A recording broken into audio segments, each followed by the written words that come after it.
I got to get me some financial freedom, and I just wanted to parlay my IPO millions into passive income. So I learned how money works. I traded stocks and options for a while, traded iron condors for 18 months, was pretty cool. I flipped a couple houses for good measure, took a commercial real estate class. But my big idea, Kerry, was to get into a... You're listening to Kerry Lutz's Financial Survival Network, where you get valuable information you just can't find anywhere else. To thrive in today's trying times, you need the Financial Survival Network, now more than ever. Go to financialsurvivalnetwork.com and get your free newsletter and gift. Financial Survival Network, now more than ever. And welcome. You are listening to and watching the Financial Survival Network. This is our first show of February of 2025. So much going on, so much uncertainty. Nobody knows what the future will bring. All we can do is look at the past and hope to draw inferences and guidelines. And over time, real estate, we're very pro real estate. I've had some significant windfalls in real estate. So never say never. It's always too high. That's one thing I've learned. The price is always too high, but it's always going higher. Maybe Doge will solve all of our fiscal problems and we'll start living within our means as a country. But you know what? I'll believe it when I see it. And if you believe it, then we've got a bridge for sale on eBay right now, and it's going to go fast. You better go on there and get it. Michael Blank is with us now. Michael, real estate investor par excellence, into multifamily. Michael, it's great to have you on the show. So tell us, how did you get involved in real estate? Yeah, so I kind of consider myself, Kerry, the crash test dummy of financial freedom, and maybe your audience a little bit. I've done so many different things. I was first taught to go to school, get good grades, get a job with benefits, and I have a master's in computer science, Kerry. I'm highly educated, and so I was part of this software IPO in March of 2000. A company called Web Methods put a bunch of money in my pocket until I read Rich Dad Poor Dad in 2005 and threw me for a loop because I thought it was people. Son of a gun, really threw it for a loop. So I was like, I have it all wrong. I got to get me some financial freedom, and I just wanted to parlay my IPO millions into passive income. So I learned how money works. I traded stocks and options for a while, traded iron condors for 18 months, was pretty cool. I flipped a couple houses for good measure, took a commercial real estate class. But my big idea, Kerry, was to get into a franchise, because that's what you would have done also. It was a restaurant franchise. That sounded like a real mistake. Yeah, of course. But I also invested passively with a developer, which I then subsequently lost, and had a bunch of stuff in equity. So I've done a lot of things. I experienced a lot of things, and yes, the franchise did not go well for me. I lost my IPO millions, and I had 8 restaurants at the height, and did flips 36 houses, try to flip my way out of it. Had a few rentals, and those were pretty cool. Not very passive, unfortunately. And 2011 got into apartment buildings, and that changed everything. And so that is much more passive, much more scalable. So I've done a bunch of stuff. Where do you want to take it from here? All right. So you got into real estate. How do you find a building to buy? How do you raise the money? And what do you do after, God forbid, it all works and you own the building? Well, you're jumping through whole bunch of hoops. First of all, why in the world would you get into multifamily in the first place? Like, what's wrong with flipping and rentals? You're just moving right past it. But let's say you move right past it. The trouble with that is it's hard to scale, and it's not very passive. That's the biggest problem with single family house I found, is I've done a bunch of it. And so apartments is actually much more scalable, much more passive, and I would argue also less risky, which is important. If I want to get into a strategy, I want to be able to scale it, but I don't want to have to work harder either. And I can't have spend 5 years building a business and then lose it to some market event or some legislation that I can't foresee, and that really puts a damper on things. And so, after all the things I've done, apartments really is the one thing that's stuck, and it has stuck since then, and it has performed well over the last decades as well. So I really like the asset class. How'd you do during the pandemic? Pandemic was surprisingly positive. right? It was primarily because we all thought that no one would pay rents, and then you couldn't get them out because of the eviction moratoriums. And the exact opposite happened, right? People actually paid their rents. Number one, I think, because the one thing they control is a roof overhead, because their jobs were on the line. There was death in the streets. So they actually paid their rent. And the ones that didn't, guess what? The government paid for them. And so our collections actually went up. Wild. Wow. Yeah. Unbelievable.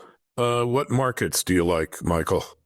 I like any markets that is growing where I can get cash flowing properties. So, for example, we like Atlanta. That's where a majority of our portfolio is in. But there's a number of other markets, Houston, Dallas, Austin, Huntsville, a number of markets.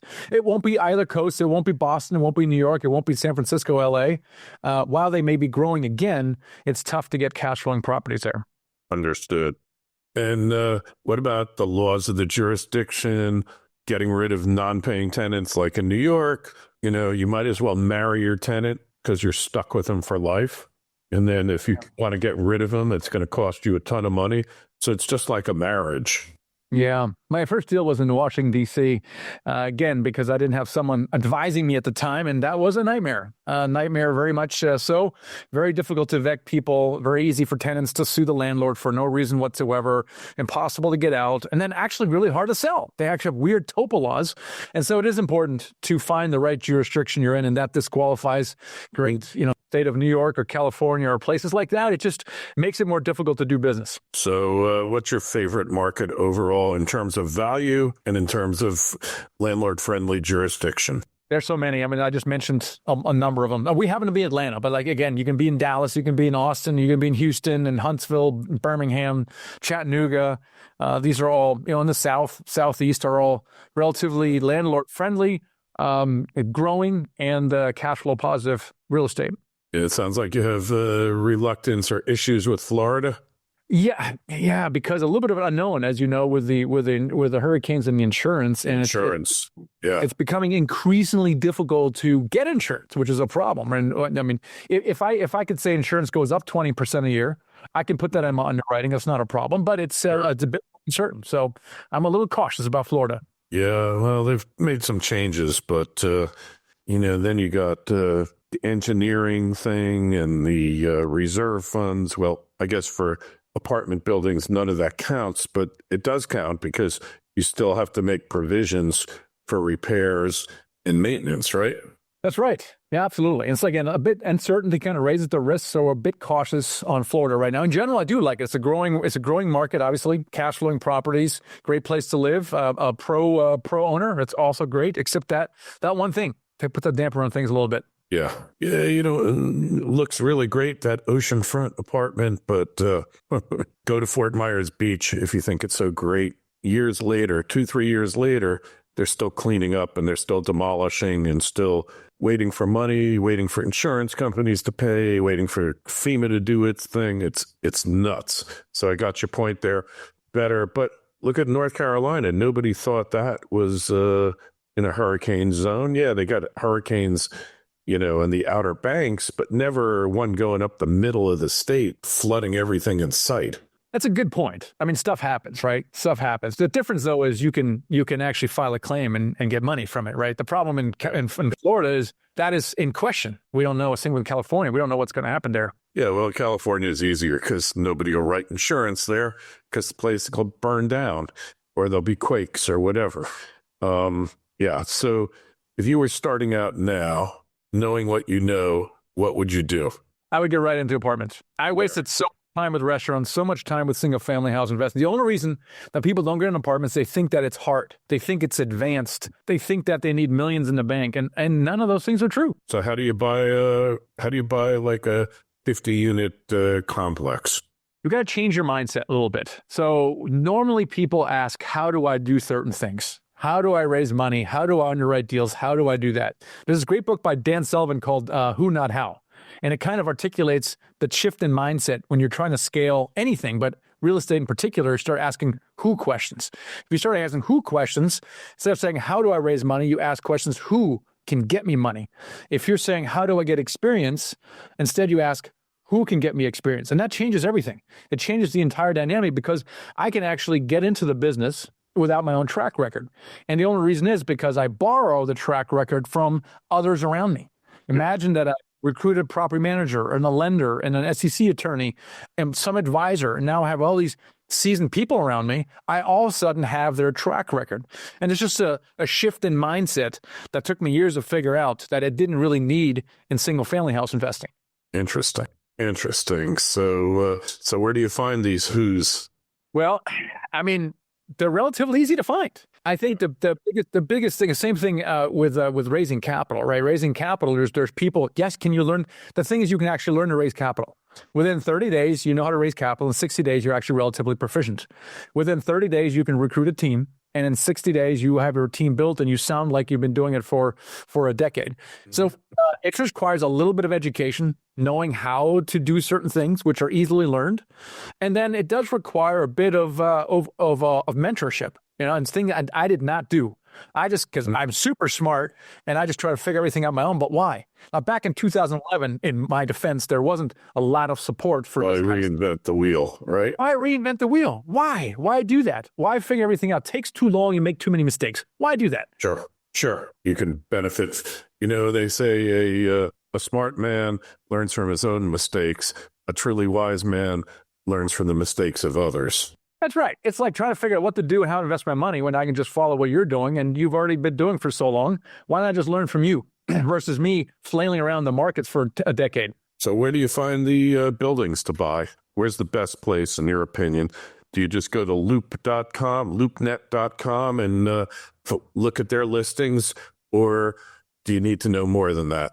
Yeah, so LoopNet is a joke is that where deals go to die. LoopNet is where brokers list the deals that everyone has passed on, but it actually is a great gateway to where deals can actually be found, which is through brokers. So with your single family houses, you're looking in the MLS and you're looking through agents, but with commercial, you don't find them in the MLS, you don't find them in LoopNet, but you will find them through brokers.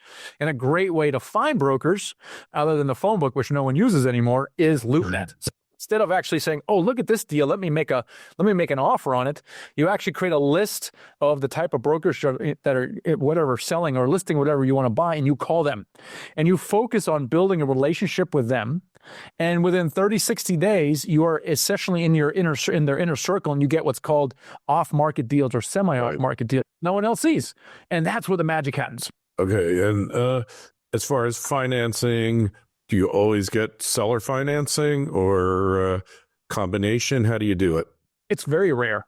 It's very rare in commercial. It's typically seller financing is common or more common with single family houses or small multis that are owner operated. But with commercial, anything above, I'd say 20, they're owned by an LLC with a bunch of gatekeepers, and they're not going to want to sell, fast close all cash. They're going to want to call their broker and go, "Give me the most you can for this building." Right. And so typically these are not seller financed. But on the other hand, financing is readily available. Very relatively low interest rates, relatively high leverage, non-personally guaranteed loans, interest only for 3 years. So it's really crazy how affordable that financing is for apartments. Yeah. All right. Well, I think we got a good taste of it. We're definitely going to have you back on, Michael, to expound some more on some of these points and go more into like the anatomy of a deal, how you put it together, how you get the money, and what you do with it once you got it. If we want to contact you, find you on the web, how do you do that? There's two places. If you want to be more the active person, you want to get involved yourself, check out my free training. It's called Apartments 101, and it's at apartments101.co. If you're more interested in looking at investing passively, go to nighthawkequity.com. Again, we have a free training course that describes what in the world are syndications and what does it mean to invest in them. So two places to find me. All right, excellent. And the links will be in the show notes to this interview on financialsurvivalnetwork.com. You got a question for Michael, myself, shoot me an email, kl@kerrylutz.com. And while you're on the site, please sign up for your complimentary newsletter like over 67,000 other FSN members have. Michael, appreciate you coming on, and we'll talk to you soon. Thanks for listening to Kerry Lutz's Financial Survival Network, your solution to today's trying times. For the latest, go to financialsurvivalnetwork.com. Financial Survival Network, now more than ever.